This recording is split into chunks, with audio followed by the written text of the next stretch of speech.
Hi, everyone. Welcome to episode 133 of the Rise Up and Share Your Soul's Medicine podcast. My name is Lisa Espinosa, and I'm a spiritual career coach. I coach wellness professionals, I coach helpers who have this longing to share their unique gifts, their unique creations, their leadership, their service. They want to help more people create more impact and do that in a way that's not only sustainable, but actually increases your well being. Isn't that like so powerful to think about? Usually we tend to think like, oh, the more people I help, the harder it's going to be, the more tired I'm going to be, the more overwhelmed I'm going to be, the more pressure I'm going to feel, the more responsibility I'm going to have. But what if the opposite was true? What if the more people you help actually increases your well being, actually brings you more blessings, actually helps you discover who you truly are? I really believe that's true. And so that's what I coach my clients through. And I take them through my 5-step sovereign helper process, which is going from martyr helper to sovereign helper. That's the framework. And there's 5, it's not so much 5 steps, it's more like 5 phases. And so when I meet with you individually, I can really tailor it and know like, okay, for you, this is where we're going to start. This is the important piece. And so I'll tell you more about if you want to schedule a consultation with me later on, but I want to talk about today's podcast episode. Today is about connecting with the power of your desire. Okay, this is really important. In fact, it's so important that it's one of the stages in my framework. And what this means is often as a helper, for various reasons, and I'm going to discuss why, we get disconnected from our desire.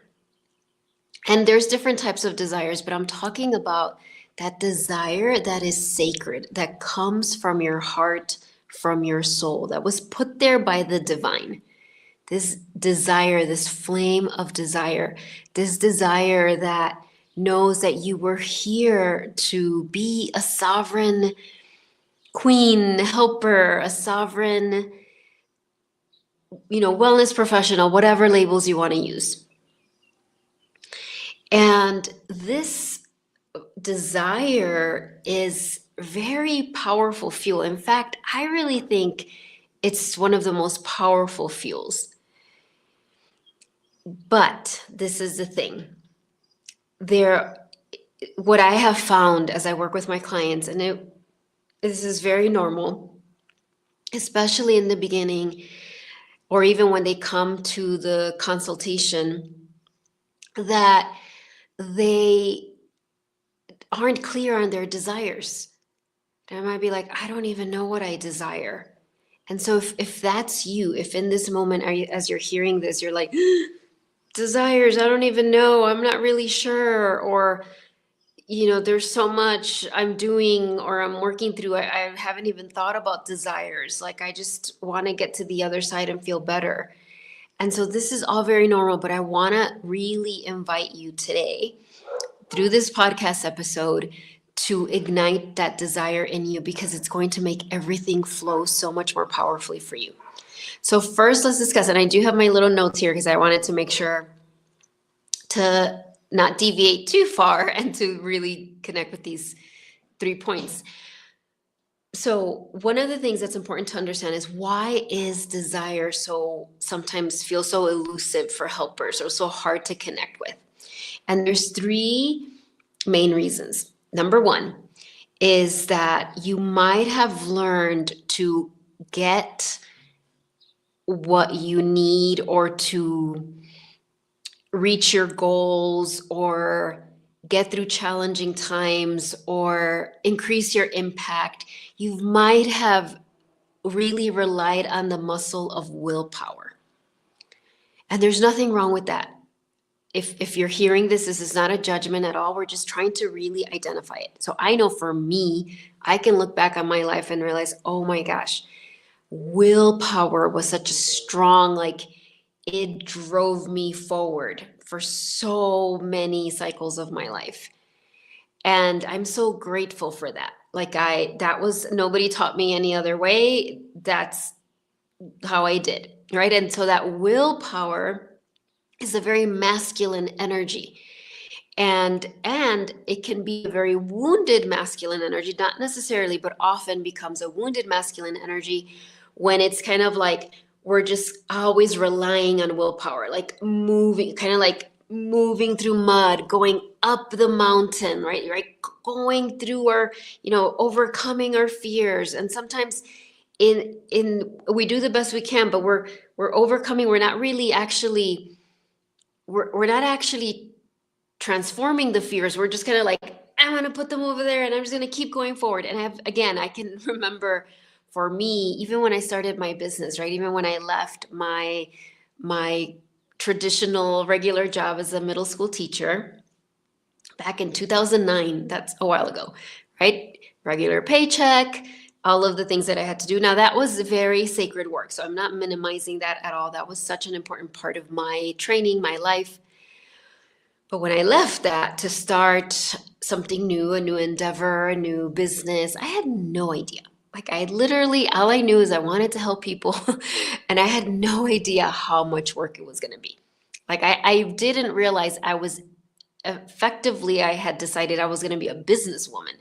Yes, I was going to be a helper, a healer, all of those things, but I was starting a business. So I was going to need to learn about business. And it took me probably 5 years to understand it. But anyway, so I can look back even on that time, how much willpower I used, right? And it was just like, that's what I was like, just leaning on that muscle of willpower to help me show up, to do really hard things, to just put myself out there, all of this stuff.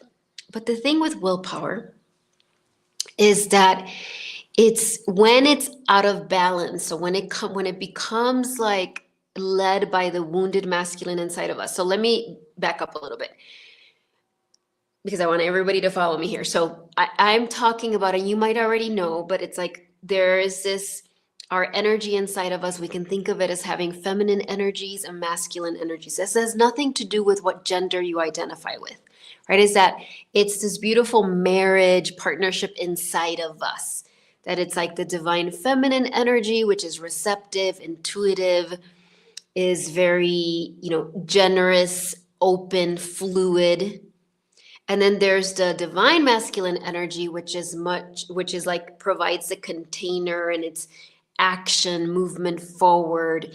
It's very protective. So when you hear those, you can see like, oh, we need both of those. We need both.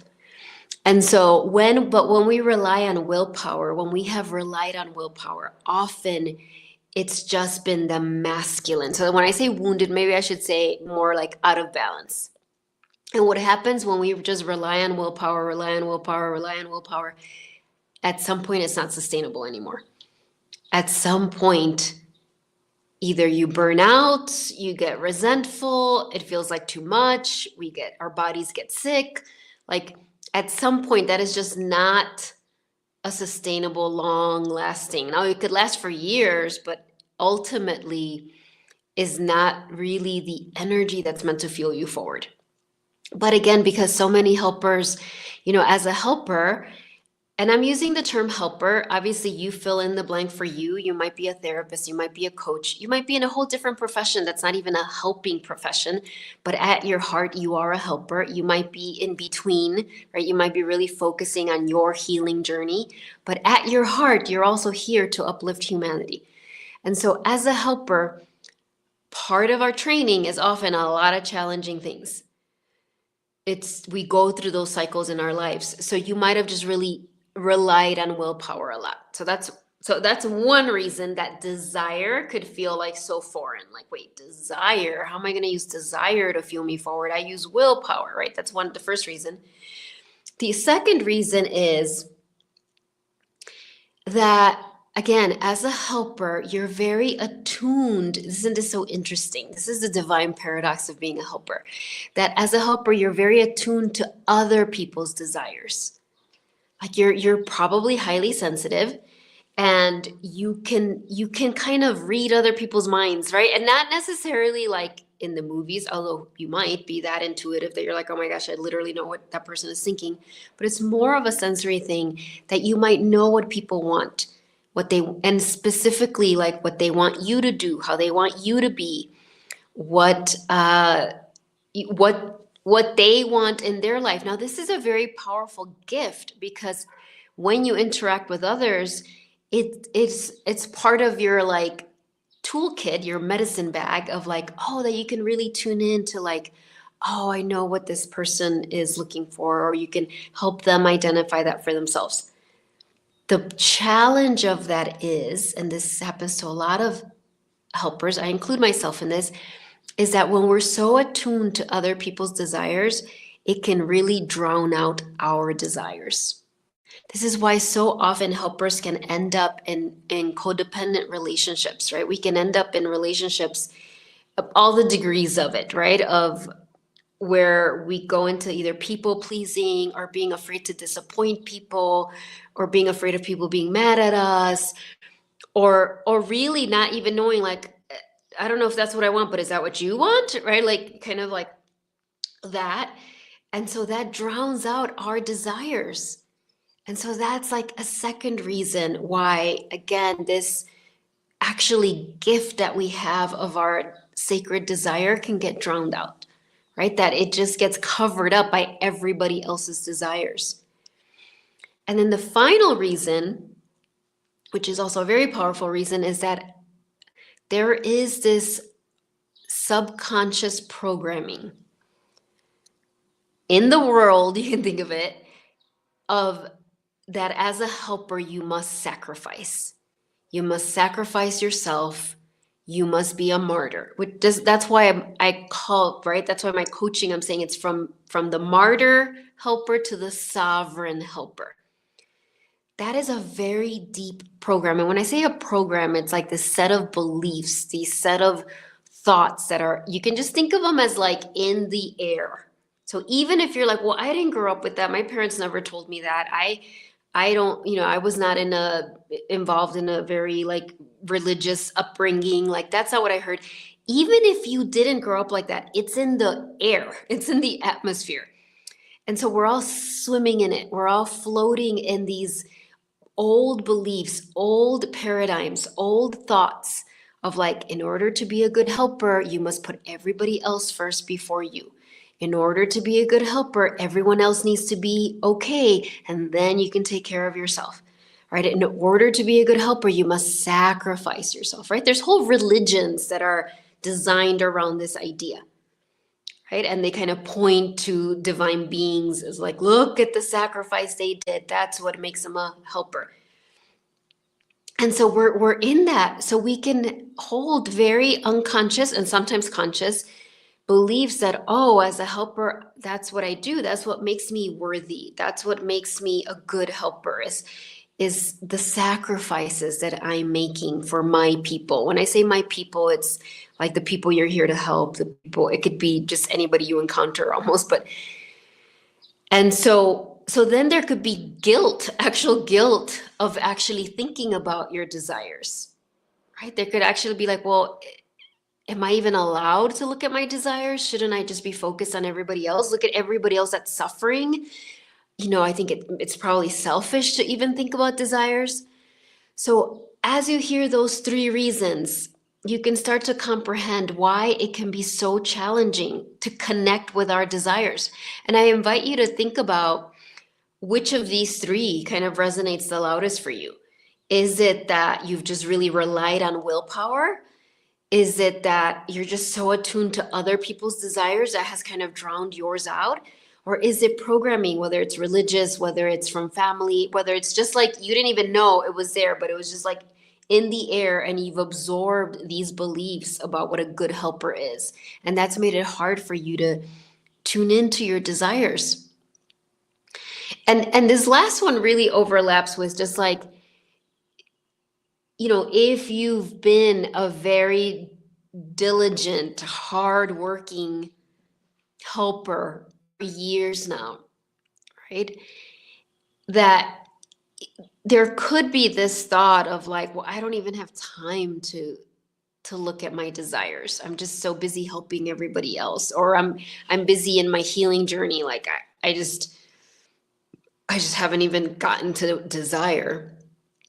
But again, I want you to understand that that's part of the martyr complex, the martyr identity as a helper. And I'm not saying that as any judgment, like we all have that. But my goal, my movement that I'm starting is to really free us up from all of that for all the reasons that are so important. Because actually, when you step out of that martyr identity and into your sovereign helper identity, you actually have more impact. Not only are you happier, you're more fulfilled, but you actually have more impact in the world. Okay, so hopefully by now you're kind of like, okay, yep, I can see what mine. I think for me, for example, I definitely have relied on willpower a lot.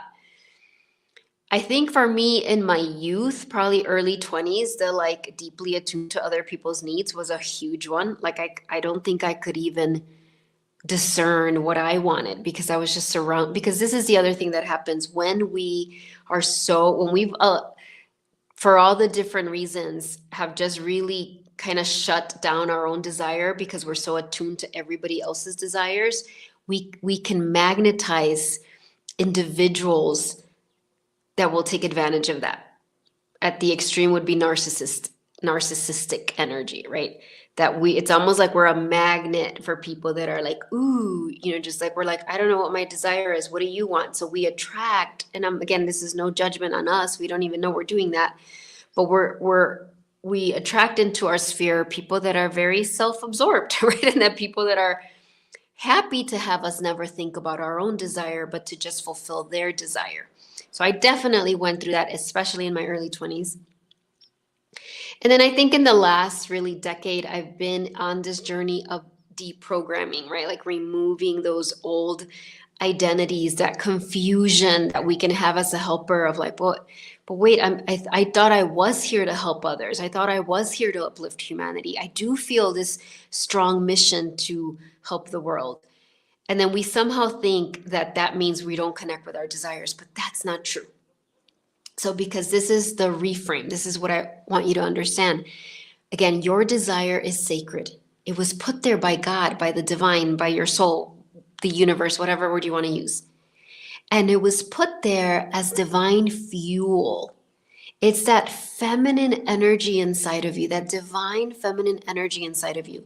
And I really want to invite you to think of it as like really living in your womb space if you're a woman, if not still in that sacral, like navel area, that what we call the sacral chakra. If you are aware of the energy centers, it's okay if you're not. But it's like a really deep place in our body, right? It's like a vessel of desire, of sacred desire.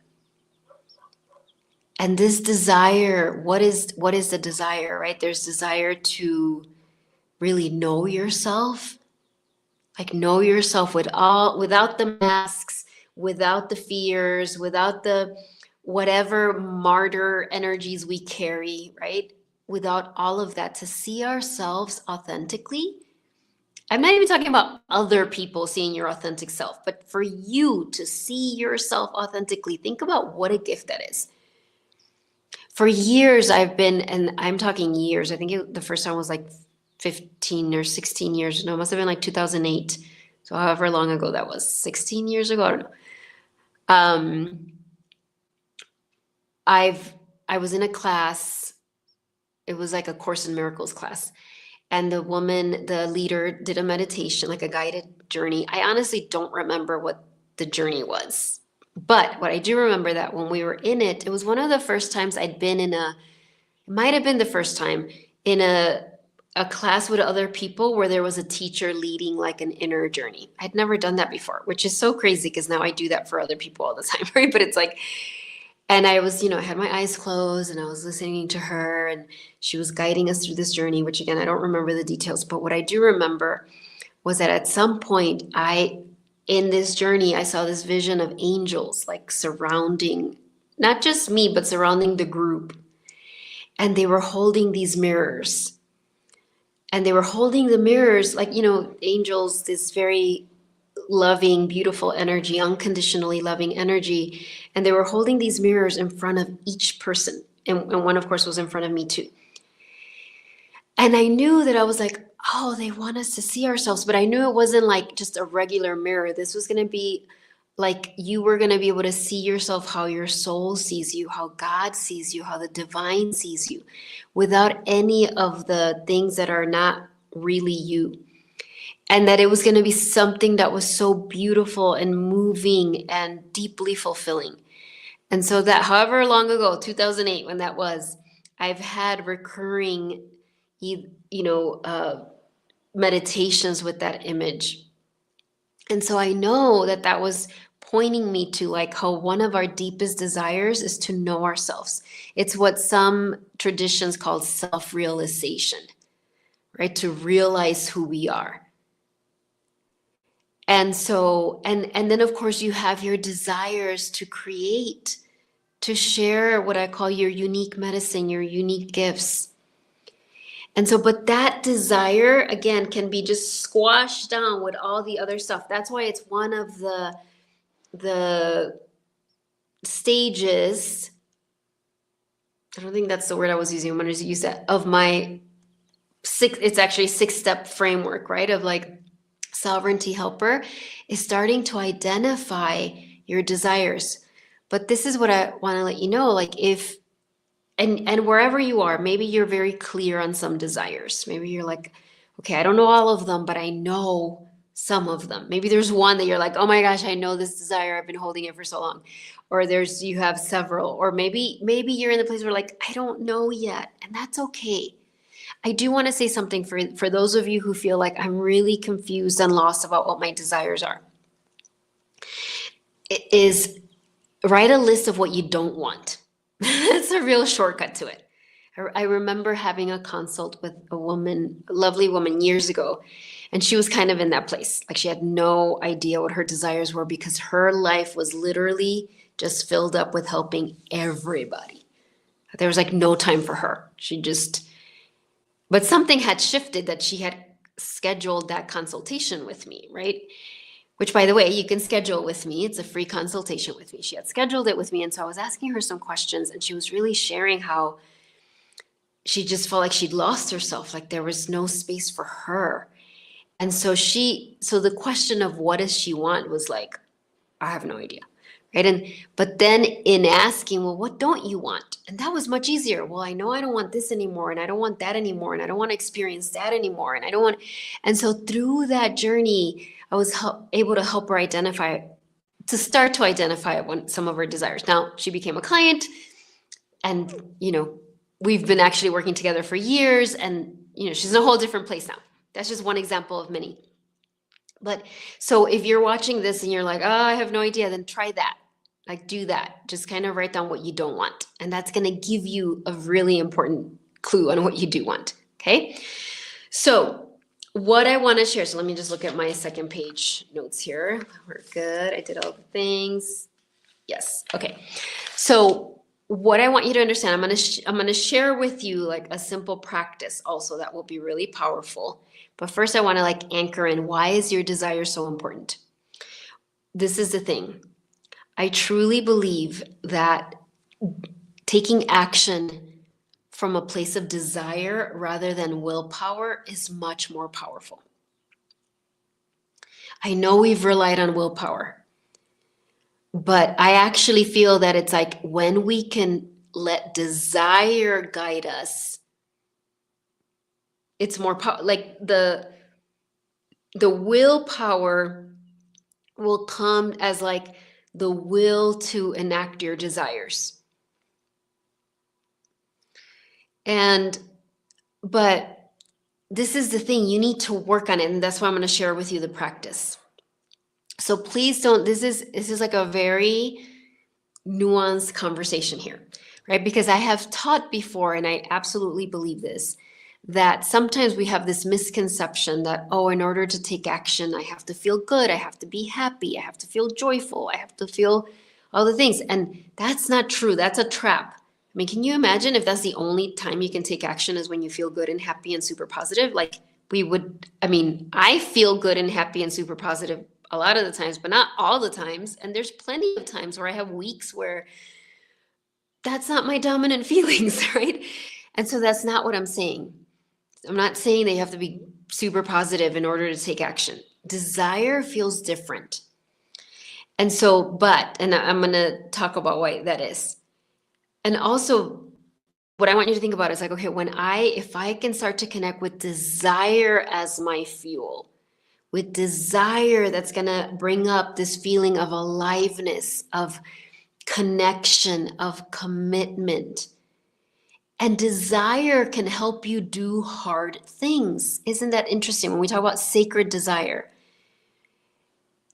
Again, because this is a very mature understanding of desire. It's not seeking false pleasures. That's not what I'm talking about.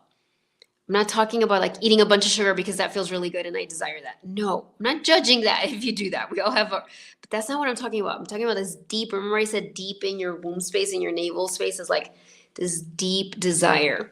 So for example, if you had a deep desire to write a book, let's just say. But of course, there's all these things that come into play. Maybe you feel like I don't have enough time, but more than anything, even I'm coaching actually several people through writing their books right now. And even if it feels at first like it's time is my obstacle. I just don't have enough time. It's really never time. It's actually belief, right? It's actually the thoughts of like, well, who's going to want to read my book anyway? Do I really have something to offer?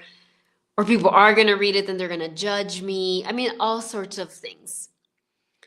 And so you can use willpower, right? Like willpower to like just push through it and write. But what I'm inviting you to do instead of to use desire, but it is going to require you to, it's like ignite that flame. Like I think of it as like when you're starting a fire. I've never done that, by the way. I've never started a fire, but I've seen this in movies. I mean, I started a fire like with a candle, but not in like rubbing two rocks or whatever. But if you think about when you're starting a fire, you can just imagine it, right? Like at first it takes a lot of work. Like you've got to keep at it. And so especially if desire has been a muscle you haven't worked out, it's going to take effort. You're going to have to keep like lighting it up, igniting it. Because it's going to require, so just to keep using the writing the book example, there's going to be mornings, maybe let's say you commit, you're like, okay, I'm going to write my book every morning. I'm going to get up at a certain time and write for 30 minutes, let's just say. But there's days where you're like, I don't feel like doing it, or I don't know what I'm going to write, but you connect with your desire. And that is like, okay, why do I want to do this? Why is this my desire to do? Not why should I do it, but why do I desire to do it? And only you can answer that question. It might be, well, even if I just sit there and write 5 words, I'll feel better that I showed up and did it. I know that writing gives me more clarity. I know that when I write afterwards, I feel better. I know that it's really helping me put my thoughts down on paper. Oops. I don't know if y'all can still see me. Okay, I hope you all can still see me. My schedule, my screen just went totally dark. Okay. And so you have to like actually like all right, everyone, let's all put our energy together to have this keep working. So what I'm trying to say is that don't imagine that being led by your desire means it's just like, oh, there's my desire. Like we have to light it up sometimes, right? You have to like really remind yourself, why do I desire this? Wait, I desire this. Okay, thank you, Robin. Right? So if you're like, okay, whatever it is, I'm going to show up to, this class I'm teaching, or I'm going to show up, or like when I was doing that 11-day journey a few weeks ago, whenever that was on Instagram, there were many days when I woke up and I wasn't like, yay, I can't wait. I was kind of like, but I would reconnect with my desire. And my desire wasn't initially about other people. It was like, why do I want to do this? Well, I want to know that I can do it, that I can do 11 consecutive Instagram lives, and I can like mine my brain, my connection with my soul to share some really powerful teachings, right? I want to get better at doing lives. Like I wanted to get better at just doing, because doing an Instagram live is different than a podcast, right? There's like a different energy, a different tone. You're kind of more, it's more like I just ran into you in the middle of a walk and I'm going to talk to you, right? There's something that can feel very vulnerable about that, but I want to get really comfortable with that because I want to connect with my people in that way, right? And then it was like, oh, I want this to be on my Instagram. So if anybody's ever looking at it a year from now, 2 years from now, they can find these replays and it'll be valuable to them. Or if there's a potential client that's thinking about working with me and they go on my Instagram, they'll see my post and maybe they'll see some of those Instagram lives and they'll be like, oh my gosh, yeah, she speaks to me. I want to work with her. So I had to reignite my desire for it. I didn't want to go through willpower, like, oh, okay, I'm going to do it because I said I was going to do it. Like I wanted to be with my desire. Like I want to connect with my people. That was another, I really value that.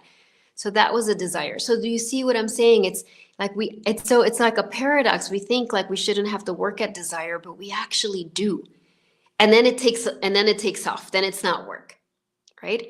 And so let me share with you this gentle but powerful practice. Okay, so I wrote it down here. My paper's all folded up because I took this with me on a walk because I wanted to just have it with me in case I had more downloads that I wanted to write down. So this is the first step. The first step is, it's going to seem so obvious, but it is a very powerful step. You want to set the intention. This is the intention. I desire to know my true desires. Think about how powerful that is. I desire to know my true desires. And who are you saying this to? You're saying this to your soul. You're saying this to the divine. You're saying this to God, the universe, whatever word you want to use for that higher power. So that's the first thing to say. I want to know my true desires, not the desires that were put there by other people, not the desires I think I should have, not even the old desires, because this is what's so powerful. Sometimes you might have a desire that you had 10 years ago and it's still clinging around in your brain, but if you really allow yourself to think about it, you might be like, that's actually not a desire anymore. Like I don't have that desire anymore. Not because I can't do it, not because I'm giving up. I just outgrew it. So then you could just be like, okay, I'm letting go of that desire. I don't need to carry it around anymore. Like I actually don't want that anymore. So this is a very powerful step. I desire to know my true desires. How do you take the step? Literally just say that. Like just bring your hands to your heart. Be like, I desire to know my true desires. Okay. And then you're going to clear space inside of you for that desire.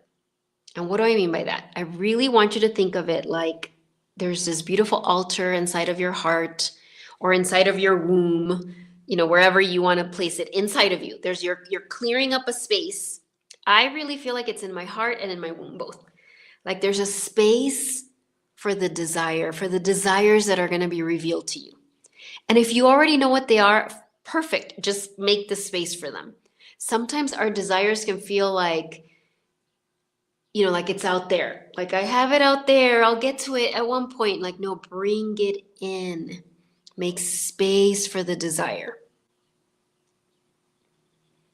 Even if you don't know what it is yet, right? You're just making space for it. It's like if you were inviting someone to dinner and you set the table and you make space at the table for them, right? Because you're so excited they're coming. It's somebody that you love and you want to meet and you're like, oh my gosh, and you're setting this special space for them. This is the same thing you're doing. You're making space for your desire. Now, the next step, it's optional. It's like make a list of contrasts. What I mean by that is if you're unsure, if you're like, well, but I don't know what my desire is, do what I said earlier. Like write down the things you don't want. So let's think about this as in your desires for the rest of the year, right? We're in the second half of 2025. Amazing. I know you might be watching this in a different year, so make it applicable to you wherever you're at. But if you're watching now, it's like, okay, from now till December 31st. Okay, so let's restart this because I think this will actually be really helpful. So let's say we set the intention. Okay, beautiful soul, I desire to know my true desires for myself for the rest of the year. What are my true desires? It might be one, it might be a few more, but it's not going to be like a list of 50, right? It's going to be like these core desires. And then you're like, okay, I'm clearing space. I'm clearing space inside of me for those desires to be able to arrive, to be able to be planted in me, for me to be able to steward them, to nurture them.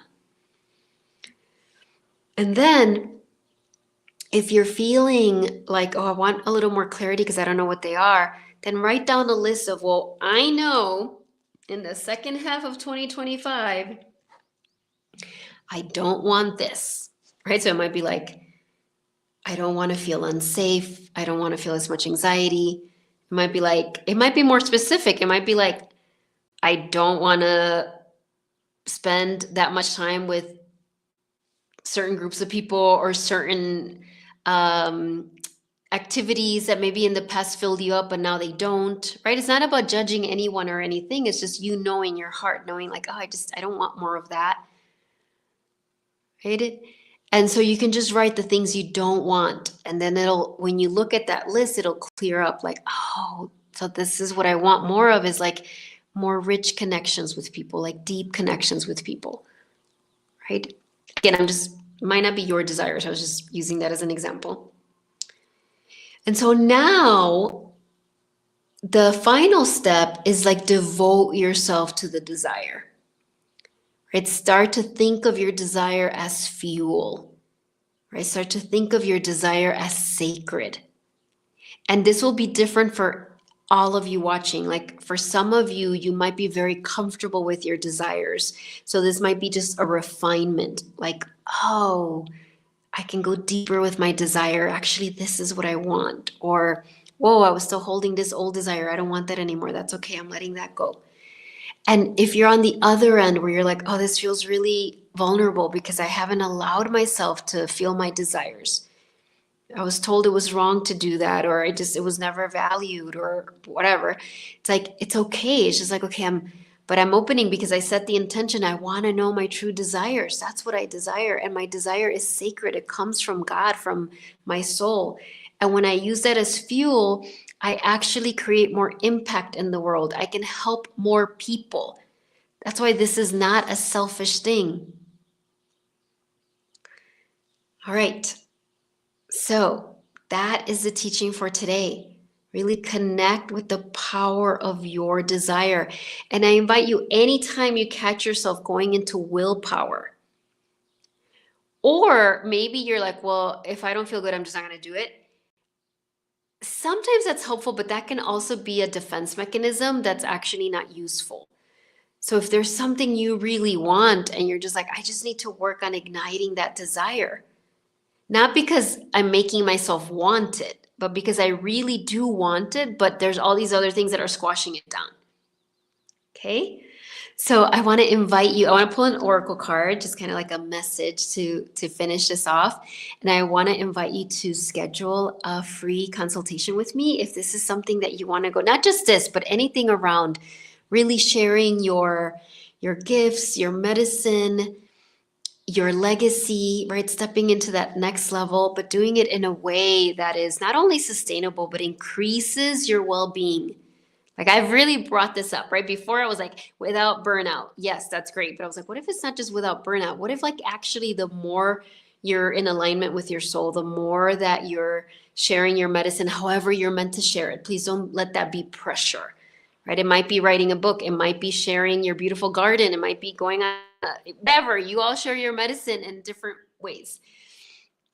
But what if the more you do that, the more lives you touch, whether you're aware of them or not, the more well-being you have. I really, truly believe that's how it's meant to be. So anyway, in the consultation, I will help you really kind of understand what season you're in, where you want to be, and I'll walk you through my sovereign helper framework. And it's not that I'm just gonna like read it to you, but I'll really kind of highlight based on what you tell me, based on your situation. I'll be able to tell you like this, this part of the framework is what's really important for you. This is what will really help you. So you'll leave with a plan, right? A simple plan you can implement. And then if you want to hear more, if it feels like we're a good fit and you want to hear about my coaching programs, I would share that with you as well. So I'll put the link in the comments description, and you can always also just message me if you're like, I don't see a time, but I really want to schedule something. I'll put you on a listen and let you know when dates are available. Okay, so we're going to pick a beautiful animal guide that's going to help you really connect with your true desires. Well, I'll show you the one I picked for me for the week. I pick an animal card for the week usually, and I'm going to share this with you because I feel like it's so relevant, but I'll also pull one. I got dog spirit. Be loyal to what you love. Look at this beautiful dog. I love that. Be loyal to what you love. So this whole card is about that. It doesn't say desire, but it's so connected to that, right? It's like really inviting you to like, what do you love? Be loyal to that. Not to what other people love or what other people want you to love, but what do you love? All right, but let's pick another one and then we shall be done. All right, beautiful souls of all these beautiful people here, these wonderful helpers. It's the cover. I don't think I've ever pulled this one. Maybe I have. I don't remember. Okay, number 58. Stag spirit. Take the lead. All right, everybody. Look at this gorgeous. Look at this. So beautiful. Look at those antlers, that crown, that feather. I just love, love, love this image. But it's saying, take the lead. So there's something about your desires being really connected to your leadership. And your leadership, please, please, if you hear this and you're like, oh, that can't be speaking to me, I'm not a leader. Yes, you are. Whatever is happening in your life, I can guarantee if you're watching this, if you're seeing this card, you are a leader. So accept that. What if that were true, that you are a leader? And this is saying, take the lead more. Connect with this beautiful stag. Now, stag is male, masculine energy. So this is the healthy male, right? The feminine is saying, so I really feel like this is like this is the feminine card. Be loyal to what you love. You're receiving your desires. And then the masculine card is saying, take the lead. Make it happen. Take the actions. I love that. That is so beautiful. So thank you everyone here. Suzanne, Roxanne, Robin, Katie, yes, and anybody else who's watching. I know sometimes you can't write it in the comments. Thank you so much. Oh, thank you, Robin. Best coach ever. You're the best. All my clients and students are the best ever. That's one thing. I am so blessed. I feel like the Divine Mother is like, choop, choop. Okay, you're going to go connect with Lisa. You're going to go connect with Lisa. So I'm so excited. All right, I will see you all soon. And I wish you could smell these flowers. Those lilies in there are so, oh my gosh, they smell amazing. Like I literally walked in my room after I bought them and I was like, what is that smell? Because I brought them in my room and I was like, what is it? I was like, is it Mother Mary? Who am I smelling? Which it was probably also Mother Mary and other divine beings. It was like they're like these magical lilies. I know lilies smell amazing, but these, I'm telling you, smell like more amazing than any lilies I've ever smelled. So I'm sending you that beautiful medicine of the lily and the eucalyptus and all the love from Mexico. All right. Love you. I'll see you next week. Bye-bye, everyone.